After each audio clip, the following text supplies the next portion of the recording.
สิครับปากครับจักรพรรดิพันจักรพรรดิพี่น้องมาดูหางหางยาวหางเขายาวหางเขาสวยมาก น้ำสะอาดดูสิคะออกซิเจนสูง สวยงามเลยโดดเด่นเป็นสง่าอุ้ยชอบมากโอ้โหตัวเมียตัวผู้เธอ ออกหรือยังขอกแรกออกแล้วบ่คะเนี่ย คุยแต่อาบเสียงเลย อ๋อนี่เห็นไหมนี่ปากครับจักรพรรดิสวยมากโอ้โหย ไปหลายเลยก็ค่ะ อันไหนล่ะลูกคนน่ะลูกคนไม่มีป่ะ พี่ลูกค่ะ เอ้ยนะ 3 ปีหลัง เฮ้ยเอาสวยงามลูกสวยงาม ปีละราคาจะย่อยตายไปนั่น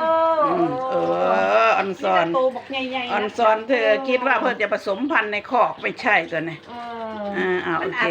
ตอนเขาเลือกเขาอาจสิบ่ฮู้รู้เลือกเอาแต่โตเอาหลายเอาสีแบบนั้น สวยมาก ตัวแม่นะ โอ้สวยมากลูก